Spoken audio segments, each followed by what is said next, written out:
Graça e paz, tudo bem com você? Que o Senhor te abençoe rica e poderosamente. Nós estamos iniciando hoje a nossa série de conferências Cristo Vive. E é muito bom poder compartilhar um pouco daquilo que o Senhor tem nos dado de sabedoria, de conhecimento, à luz das Santas Escrituras. A nossa série de conferências vai funcionar da seguinte forma. Hoje eu vou dar um panorama da Páscoa à luz do Antigo Testamento. Amanhã o diácono Santiago ele vai falar da Páscoa à luz do Novo Testamento. E domingo, o grande domingo da ressurreição, nós vamos finalizar com um culto de adoração, de celebração a Páscoa do Senhor. No domingo, o culto vai iniciar às 18 horas. Nós estamos localizados na rua Cláudio Aparecido da Silva, número 27, na altura do 2001 da Avenida Joaquim Filho. E você é o meu convidado a participar deste culto. Vai ser uma bênção. Eu creio que Deus irá falar ao seu coração. Então, hoje e amanhã de forma online, aqui no nosso canal do YouTube, e no domingo, um culto de louvor, de adoração, de palavra, e teremos a ceia primitiva, que você vai entender um pouquinho hoje. Olha, eu vou dar um minutinho para você ir lá, pegar um caderno, uma caneta, fazer igual eu, pegar uma água, um café, se você gosta de café igual o pastor gosta, e volta, senta aqui, de repente você vai ter alguma coisa que você vai anotar, que você vai ficar em dúvida, e nós estaremos aqui para conversar e para tirar as suas dúvidas, tá bom? Então vai lá, pega seu café e sua água. Eu vou tomar um pouco de água aqui enquanto você pega a sua. Já pegou? Ainda não? Esperar mais um pouquinho. Eu vou tomar um pouquinho de café. Olha a minha garrafinha aqui, ó. Irmãos, vai ser uma bênção esses estudos. Eu tenho certeza que Deus tem uma palavra do céu para a sua vida. A gente se dedicou muito para fazer essa conferência para você. Pronto, tomei meu café, tomei minha água. Já chegou aí? Já voltou? Já? Então vamos começar? Vamos começar com uma oração então? Amém? Se você pode, feche os teus olhos e vamos orar ao nosso Deus. Pai, nós te agradecemos neste momento por iniciar essa série de conferências. Cristo vive. Nós só podemos estar aqui porque essa frase é real. Enquanto milhares de túmulos e ainda estão lá os seus grandes ditadores, os seus grandes governadores, o nosso Rei vive. Está sentado à destra de Deus Pai e um dia voltará para que juntos possamos reinar em glória. É isso que eu peço ao Senhor neste momento, sabedoria para que possamos falar e o teu povo possa entender. Pai, que possamos ser iluminados pelo Espírito, para que a palavra que vai ser ministrada hoje venha de encontro àquilo que os teus filhos têm de dúvida, de esclarecimento principalmente. Abençoa a vida do Santiago, da pastora Regina, que vai finalizar com a ministração do domingo, e cremos, ó Pai, que esses 3 dias serão de grande aprendizado em nome de Jesus. Amém. Amém. Já pega a tua Bíblia aí, deixa ela aberta em Êxodo capítulo 12, que nós vamos passear um pouquinho nesse texto. Queridos, o intuito dessa conferência é que você entenda a Páscoa à luz do Antigo Testamento, a Páscoa à luz do Novo Testamento, e no domingo da ressurreição, da celebração, você possa participar da nossa mesa de comunhão. Mas antes, eu quero te trazer uma curiosidade. Você sabe por que as pessoas colocaram o coelho e ovo de chocolate aí no decorrer do tempo e dos anos na celebração da Páscoa? Não, né? Eu também tinha alguma dúvida, eu fui estudar um pouco. Olha que interessante. Existia uma deusa na mitologia pagã de nome Ostara. Ela era a deusa da fertilidade. Ela era a deusa da primavera. Ela fazia essa passagem do inverno para a primavera. E olha que interessante. O primeiro dia da primavera, que ocorre em 21 de setembro aqui no hemisfério sul, e 21 de março no hemisfério norte. Então nós estamos pensando na passagem do inverno para a primavera à luz do hemisfério norte. Essa passagem tinha uma festividade que celebrava o começo da primavera, e essa era relacionada a essa deusa Ostara. A celebração da Páscoa, ela era uma forte relação a essa festividade do paganismo, dessa mitologia pagã. O início da primavera marca a volta do sol. É a época em que o ano, em que o dia e a noite tem a mesma duração. Então, presta atenção, nós estamos pensando numa passagem do inverno para a primavera no hemisfério norte, aonde o inverno lá no hemisfério norte, ele tem noites mais longas. Então essa passagem, essa deusa Ostara, ela vai marcar essa passagem aonde o dia e a noite começa a ter a mesma duração após o inverno. Para os nórdicos, a adoração a Ostara era o despertar da terra, com esse sentimento de equilíbrio entre noite e dia e essa renovação. Uma das principais tradições da festividade era a decoração de ovos, que representava a fertilidade dessa deusa. Outra tradição mais antiga era esconder esses ovos, que eles diziam que estavam escondendo os ovos para a mãe terra, e depois achar os ovos. Por isso que as pessoas têm essa tradição de esconder ovo, os ovos de chocolate, é porque eles tinham essa tradição, que eles estavam falando que eles estavam devolvendo esses ovos à mãe terra, e depois eles achavam, dizendo dessa renovação, desse novo momento. Mas aqui é o mais interessante, olha que engraçado. Um dia, Ostara estava em um jardim com as crianças, quando um pássaro voou sobre ela e pousou nas mãos da deusa. Ao dizer algumas palavras mágicas, o pássaro se transformou no animal favorito de Ostara, que era o coelho. Ostara era a deusa da fertilidade, a deusa dessa vida, dessa mudança, e ela tinha como representatividade o coelho que traz vida. Essa magia levou as crianças a ficarem maravilhadas com Ostara. Com o passar dos dias, as crianças repararam que o coelho estava ficando triste, porque apesar de haver essa transformação, ele era ainda um pássaro na sua essência. E aí ele já não podia cantar, não podia voar. Aí as crianças, então, pediram para a deusa para reverter o encanto. Aqui já começa, né? Para reverter o encanto. Ela tentou de tudo, mas como uma deusa não consegue reverter o próprio encanto dela, né?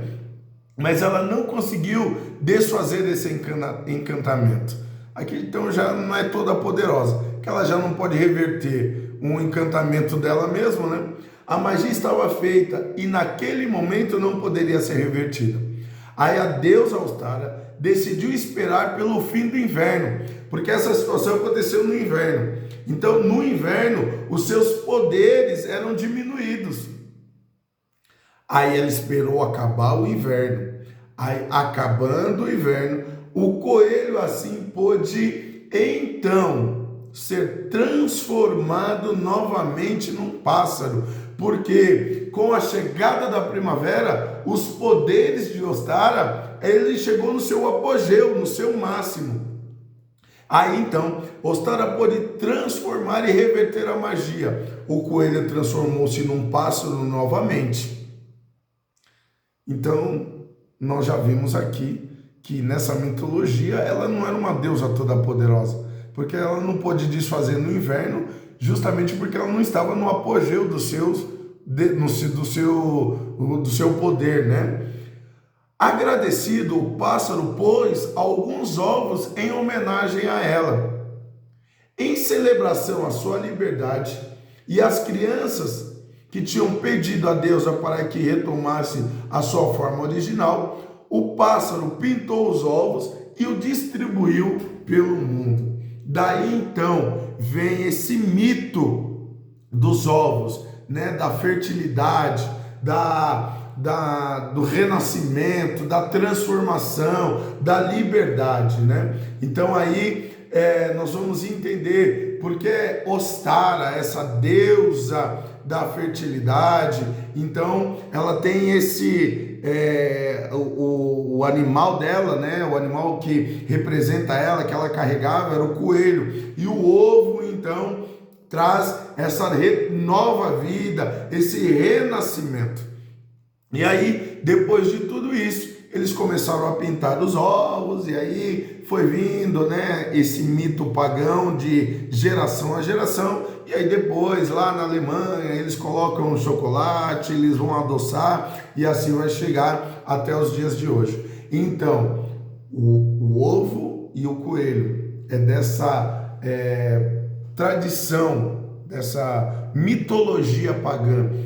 Coelho dizendo fertilidade, nova vida, o ovo, o renascimento. Então Ostara era essa deusa de trazer uma nova vida, porque ela era a deusa da primavera. Então durante o inverno, aqueles dias tristes, né? E vem a primavera, o sol, a alegria, as flores. Então Ostara, ela trazia isso dentro dela, dentro dessa mitologia. Então por isso que nós não falamos ovo de Páscoa, porque o ovo não é de Páscoa. Ele é dessa mitologia, da mitologia pagã. Isso aí é só um adendo para você entender o porquê que foi trazendo essa mitologia pagã até os nossos dias de hoje, né? Aí eu vou ler aqui, ó, o ovo é um símbolo dos mais antigos universais. A maioria das mitologias do mundo com o culto a Ostara não foi diferente. O ovo também faz referência a ela. Na mitologia germânica, o ovo representa a fertilidade, o renascimento, já que a vida começa dentro de um ovo. O ovo também é um símbolo do começo da primavera, que marca o início da estação, o renascimento da natureza. Com o tempo e as características como essa acabaram sendo transmitidas às outras religiões e aí ao paganismo. O coelho ou a lebre. O coelho ou a lebre era outro símbolo comum de Ostara, graças à sua fertilidade e à velocidade de movimento. Na mitologia germânica, os animais estão associados à fertilidade e à produção, como era de se esperar. Além disso, na natureza, a lebre é um animal rápido e ágil, que simbolizava a primavera que chega e o inverno termina. Então é por isso que tem-se esse mito do ovo, tem esse mito do coelho. Era justamente essa junção de fertilidade e renascimento a essa deusa pagã Ostara. Isso aí então fica um alerta para que nós não possamos entender que isso fazia parte da Páscoa verdadeira, a Páscoa cristã. Não, ela vem de uma mitologia pagã. Então, visto isso, esse parêntese para que você possa ser iluminado, nós vamos então ao texto bíblico. Abra a tua Bíblia em Êxodo capítulo 12, procura aí. Êxodo capítulo 12, nós vamos ler alguns versículos para que você possa entender o verdadeiro sentido da Páscoa cristã, a Páscoa dos judeus, a Páscoa judaica que a gente fala, né? Vamos lá, vamos ler o texto bíblico? Êxodo 12, a instituição da Páscoa. Vai dizer assim no texto: o Senhor falou a Moisés e Arão na terra do Egito: este mês será para vós o princípio dos meses, será o primeiro mês do ano. Dizei a toda a comunidade de Israel: no 10º dia deste mês, cada um tomará para si um cordeiro, conforme a família dos pais, um cordeiro para cada família. 4. Mas se essa família for pequena demais para um cordeiro, deverá comê-lo com os vizinhos mais próximos da sua casa. Conforme o número de pessoas, calculareis o cordeiro conforme a porção adequada para cada um. Capítulo 5. O animal será um macho capítulo 5, não, desculpa, versículo 5. O animal será um macho de 1 ano, sem defeito. Podereis tomar um cordeiro ou um cabrito, e os guardareis até o 14º dia deste mês. Então, reunida toda a comunidade de Israel, o matará ao entardecer. Depois, pegarão um pouco de sangue, colocarão nos batentes e na viga da porta, nas casas em que tomarem a refeição. E naquela noite comerão a carne assada no fogo, com os pães sem fermento. Presta atenção, o pão tinha que ser sem fermento. Sim, e comerão com ervas amargas, cordeiro, carne de cordeiro ou de cabrito, pães sem fermento e ervas amargas. E essa era a refeição da Páscoa primitiva, a primeira Páscoa. Não deverá sobrar nada para a manhã seguinte, está no versículo 10. O que sobrar até de manhã deverá ser queimado no fogo. Versículo 11. E vós comereis assim, com os vossos cintos na cintura, vossos sapatos nos pés e vosso cajado na mão, e comereis às pressas. Esta é a Páscoa do Senhor. O livro do Êxodo, então, no capítulo 12, esse livro que acabamos de ler, nos mostra o verdadeiro significado dessa festa tão importante judaica, essa festa cristã. Então não tem nada a ver com o coelho e com o ovo, não. O povo de Israel, eles estavam presos por mais de 400 anos, escravos do Egito. Por que eles eram escravos do Egito? Lá atrás, Jacó tinha filhos, eles ficaram com ciúmes do seu irmão José, eles pegaram José, levaram para o deserto, eles iam matar José, mas aí eles não mataram, eles ficaram preocupados que eles iriam matar o seu irmão, aí jogaram eles jogou José dentro de um poço. José, eles falaram, vamos jogar ele aí ele vai morrer sufocado, né? O pensamento lá dos seus irmãos. Mas passou uma carruagem de homens do Egito, compraram José, levaram ele para o Egito. Chegou lá no Egito, José passou um monte de provas, de situações. Aí, em meio a tudo isso, Deus honrou José. Ele revelou um sonho do rei da época, e aí passou-se algum tempo, José foi estabelecido governador do Egito. Depois de toda a situação, você pode ler, procurar aí a história de José. Beleza, pastor, e aí o que aconteceu? Aí veio uma grande fome sobre os redores do Egito. Como José já tinha prevenido Faraó da época, o rei da época, eles estavam vendendo para todo o restante do povo em volta a comida que eles tinham estocado. E quem vai pedir comida lá para José? Os seus irmãos. José reconheceu eles. Aí conta essa história que José faz algumas situações, os filhos vai, volta, o irmão mais novo fica, enfim.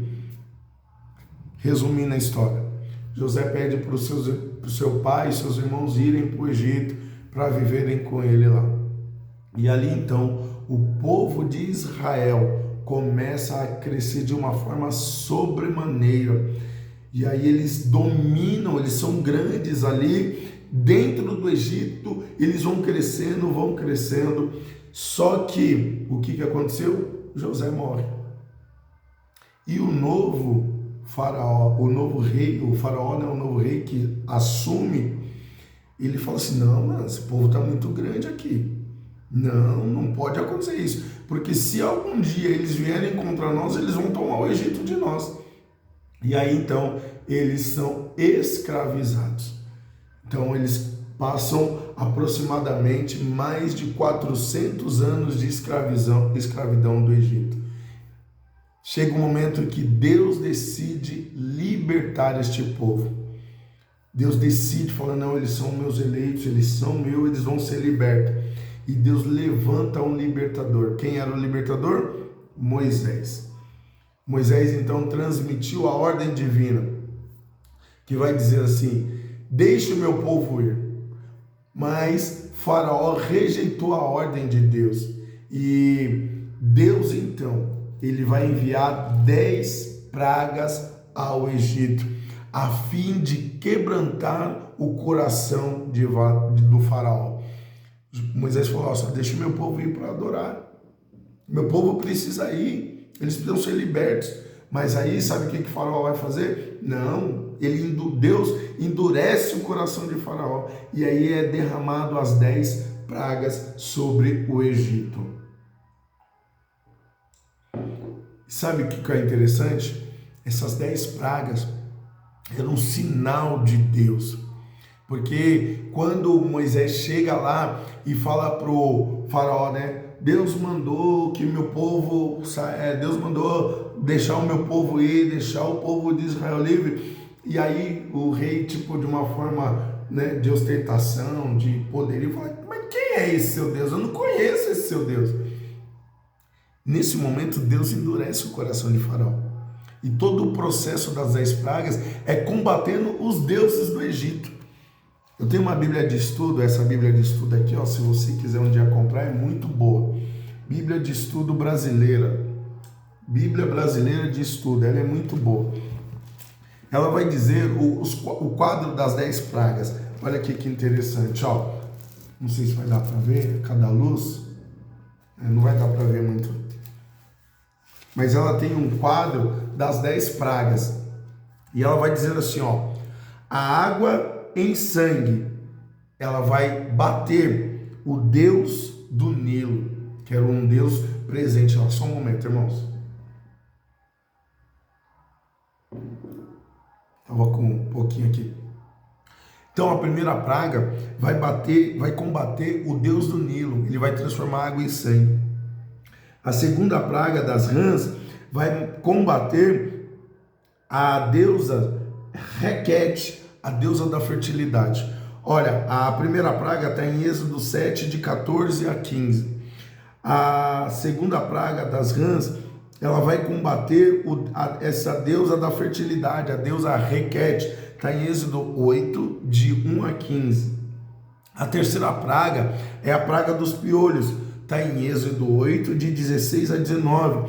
Vai combater a deusa Hathor, que era uma deusa, era uma vaca, que era um deus da época, né? E o deus Nut, que era o deus do céu, que eles acreditavam que esse deus era o deus que mandava no céu, então tinha a praga dos piolhos.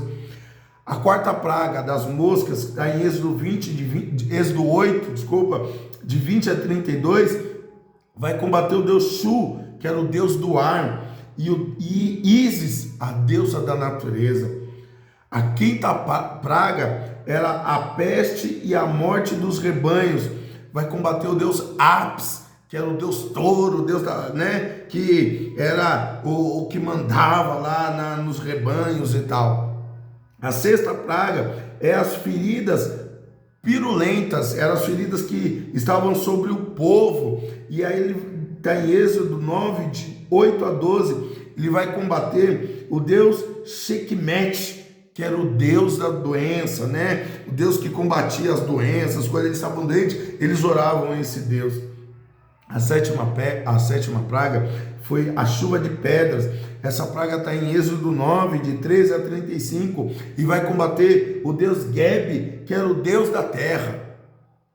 A oitava praga, a praga dos gafanhotos, está em Êxodo 10, de 1 a 20, vai combater o deus Sete, que era o deus da colheita. Então os gafanhotos acabou com a colheita, então ele não era um Deus tão poderoso que ele não pôde combater os gafanhotos. A nona praga era a praga das trevas, Êxodo 10, de 21 a 29, que vai combater o deus Ra, que era o deus Sol. E a última praga, essa que foi a que instituiu-se a praga, era a morte dos primogênitos, que vai de Êxodo 11:1 até 12:30, visto que Faraó se sentia o poderoso, o primeiro, o adorado, o filho dos deuses, né? Ele era o poderoso primogênito. Então, o que acontece? Veio essas 10 pragas, mas chegou a hora da 10ª, a última praga, aquela que não deixaria os egípcios tomar nenhuma alternativa a não ser mandar esses israelitas para fora de lá, porque Deus enviou um anjo destruidor através da terra do Egito. Vai lá em Êxodo capítulo 12, versículo 12, diz assim: porque naquela noite passarei pela terra do Egito e ferirei de morte todos os primogênitos da terra do Egito. Olha isso, tanto dos homens como dos animais. Executarei juízo sobre todos os deuses do Egito. Eu sou o Senhor. Visto que os israelitas também habitavam no Egito, como que eles poderiam escapar desse anjo destruidor? Então o Senhor emitiu uma ordem específica ao seu povo. A obediência a essa ordem traria a proteção divina às famílias dos israelitas e os seus respectivos primogênitos, os primogênitos de Israel.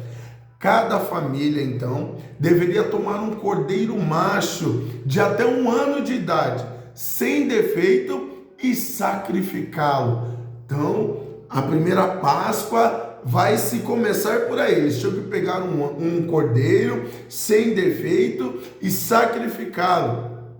As famílias menores poderiam repartir esse único cordeiro entre si. Eles poderiam fazer isso. O mais importante, então, era que parte desse sangue sacrificado do cordeiro deveria passar sobre as ombreiras, os umbrais, as vergas da porta de cada casa. Quando o anjo destruidor fosse enviado àquela terra, ele apenas passaria por cima das casas marcadas com sangue, sem tocar a morte em nenhum dos primogênitos. Daí então vem o termo Páscoa. O termo Páscoa vem desse termo de passar por cima. O anjo da morte não entraria com morte na casa dos hebreus, dos israelitas. Esse termo Páscoa em hebraico é Pessar, que significa passar ou saltar por cima, pular além da marca ou poupar. Então, pelo sangue do cordeiro morto, Deus ordenou que esse sinal seria um sinal profético e o seu povo nada iria acontecer. O anjo da morte, a condenação da morte, não viria sobre os israelitas. Vocês entenderam que a Páscoa, o Pessar, o passar por cima, o passar sobre, o juízo de Deus estava vindo sobre aquele povo Egito, mas quando o sangue estivesse sobre os umbrais, sobre as ombreiras da porta, a morte não entraria na casa daqueles homens. Naquela noite específica, além de marcar as casas com sangue, os israelitas também, eles deveriam comer ervas amargas. Não é aqui que diz aqui, ó. Vamos lá no texto. Não, aqui ó, no versículo 8. E naquela noite comerão a carne assada no fogo, com pães sem fermento. Sim, comerão com ervas amargas. As ervas amargas, na Páscoa primitiva, nessa primeira Páscoa, significava os anos de sofrimento que o povo havia passado no Egito. Então, quando eles fossem fazer o Pessar, a primeira Páscoa, a Páscoa do Senhor, eles iriam comer ervas amargas, porque ali eles iriam lembrar todo o sofrimento, toda a escravidão desse povo. E o pão sem fermento, sabe por quê? Porque eles não tinham que ter nenhum elemento do Egito, nesse novo momento, nessa libertação, nessa passagem, nessa saída do povo hebreu, o povo de Israel do Egito, a essa nova vida que o Senhor daria a este povo. Meus irmãos, nessa noite, nessa tarde, nessa manhã, no seu horário que você vai ver esse vídeo, a Páscoa bíblica, a luz do Antigo Testamento, é um momento de passagem, onde eles estão saindo da antiga vida de escravidão para essa nova vida que o Senhor daria através do libertador que foi Moisés. E aí o versículo 14 diz assim, do capítulo que nós estamos lendo, que é o capítulo 12. E este dia será um memorial. Vós o celebreis como uma festa ao Senhor e como estatuto perpétuo através de todas as gerações. Comereis pão sem fermento durante 7 dias.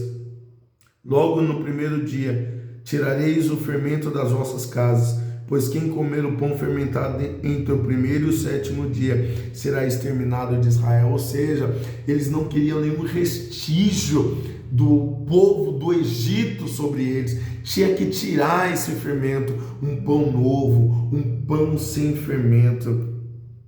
E aí ele vai continuar: portanto, celebrais a festa dos pães sem fermento, porque nesse momento, nesse mesmo dia, tirarei de vós o agrupamento da terra do Egito. Por isso, guardarei este dia através de todas as vossas gerações como estatuto perpétuo.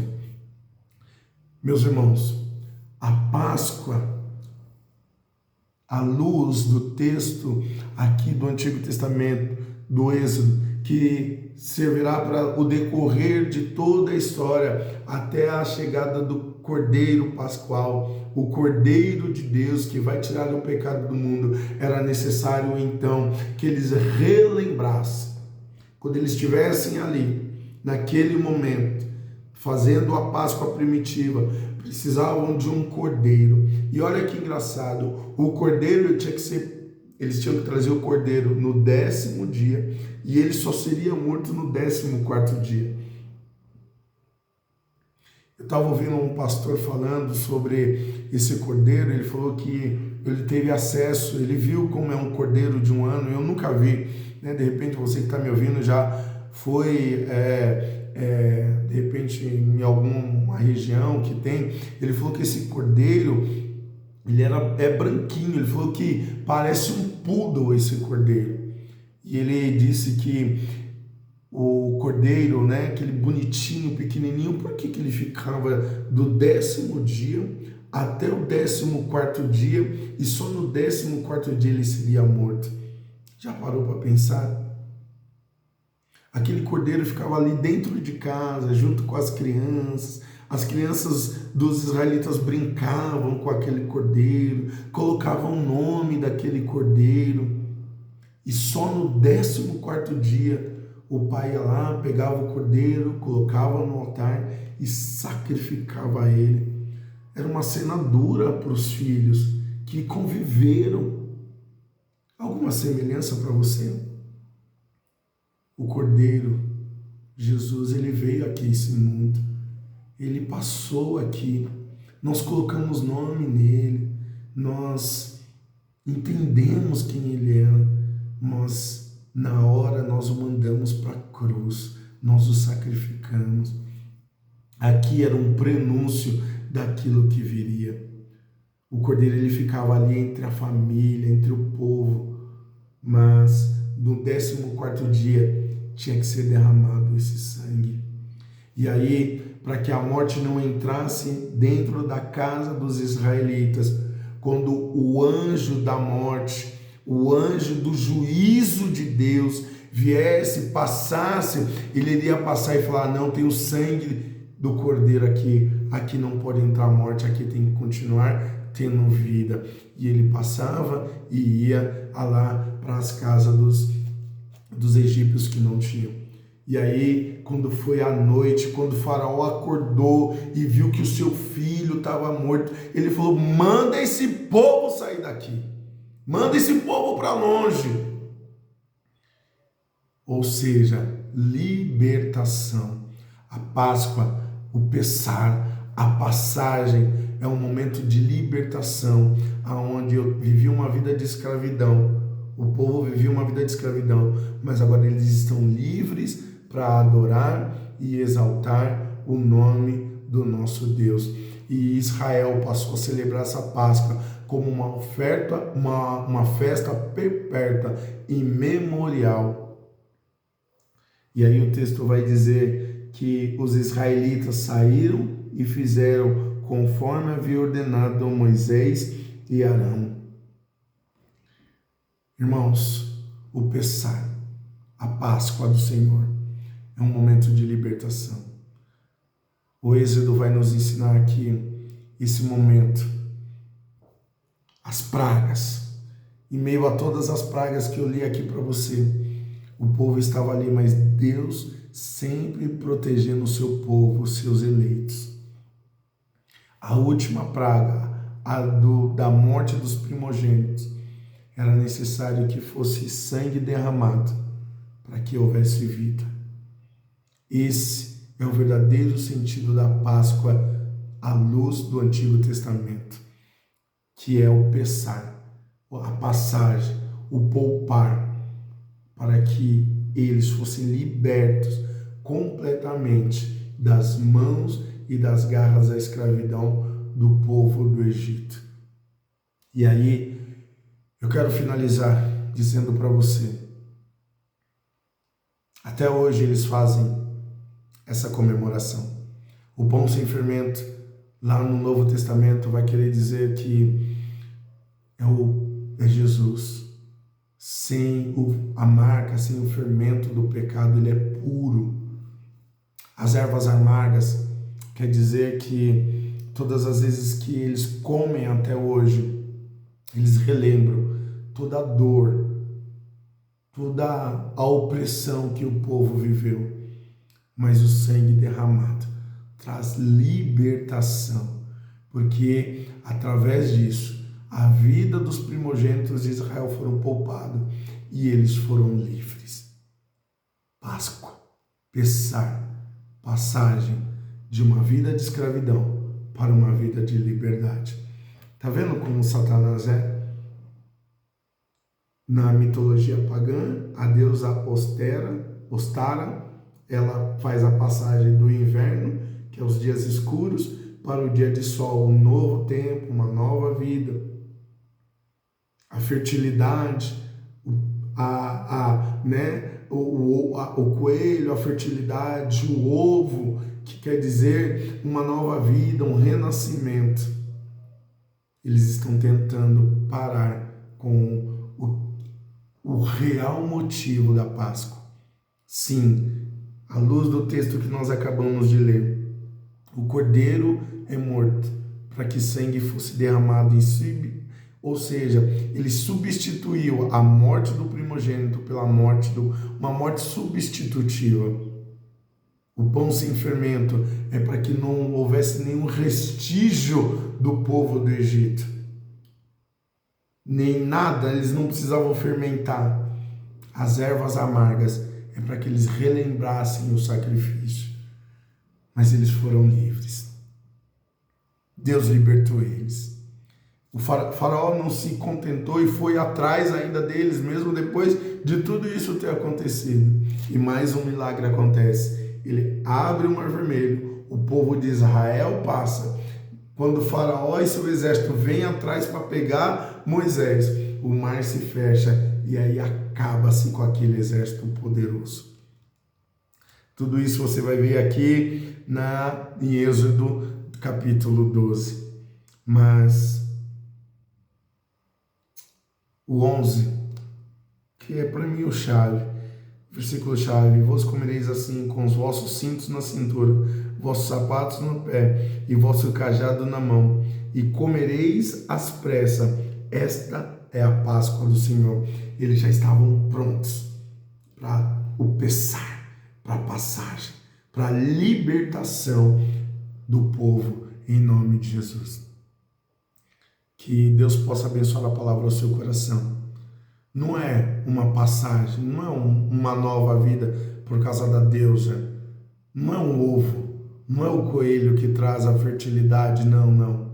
É o sangue derramado, a substituição. É o pão sem fermento. É que o Cristo não foi contaminado por pecado. É o sangue derramado que estava sobre os umbrais da casa do povo para que não houvesse morte.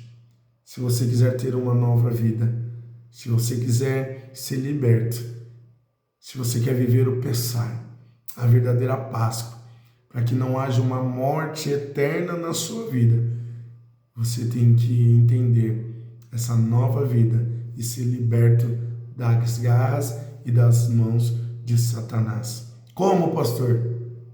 Adorando e exaltando Cristo. A minha oração é que você possa ter entendido verdadeiramente e que, como o povo de Israel, você possa ser livre para viver uma nova vida em Cristo Jesus. Que o Senhor abençoe a palavra do seu coração. Isso foi um panorama. Você pode ler depois Êxodo 11, Êxodo 12, que vai te mostrar um pouquinho mais. Mas não esqueça desses elementos da Páscoa primitiva. O cordeiro. É necessário a morte, a substituição para que os primogênitos tivessem vida. O pão sem fermento, para que eles não levassem nada de vestígios do velho Egito, daquele momento. As ervas amargas, para que todas as vezes eles relembrassem a escravidão, o sofrimento. E lá na frente, o cordeiro que tira o pecado do mundo, sem mácula, sem defeito, sem pecado, o Cristo. Que Deus abençoe. Continue aí com a gente, que você vai entender que Cristo vive. Amanhã nós vamos continuar e eu te convido a participar do culto de celebração ao nosso Deus no domingo, aqui em nossa igreja. Eu sou o pastor Rodrigo, que o Senhor possa te abençoar rica e poderosamente. O Pessah, passagem, nova vida, um novo momento. Jesus, Ele é a nossa libertação total. Eu vou orar por você. Pai, em nome de Jesus, nós entendemos que precisa ter uma morte para que haja vida. E o Senhor é a nossa vida. O Senhor morreu. Era uma sexta-feira como hoje. O Senhor estava ali sendo crucificado, açoitado, maltratado. Mas tudo isso foi necessário para que nós, o seu primogênito, os primeiros, pudéssemos ter vida e vida em abundância. Que o meu irmão e minha irmã possam entender o verdadeiro significado. Não é um ovo ou um coelho. Não. É a vida que o Senhor pode nos dar. Essa é a minha oração em nome de Jesus. Amém. Amém, meu irmão? Deus abençoe rica e poderosamente. Que essa palavra possa entrar em seu coração e você possa viver essa liberdade que o Senhor Jesus te dá em nome de Jesus. Então, como eu te falei, domingo às 18 horas, nosso culto de celebração, Rua Cláudio Aparecido da Silva, número 27. Espero você aqui na Fonte de Bênção, Jardim São Marcos. Deus abençoe. Até o próximo em nome de Jesus. Continue aí com a gente. Amanhã o Santiago, hein? Pessah, passagem, o sangue sobre os umbrais. Precisou de uma morte para que a vida permanecesse. O pão sem fermento, para que não haja nenhum vestígio do pecado do mundo. As ervas amargas, para que você relembre verdadeiramente aquela escravidão. Mas em tudo isso, o povo foi liberto. Deixe-os ir para que possam me adorar. A liberdade tem que nos trazer adoração. Deus abençoe em nome de Jesus. Até a próxima.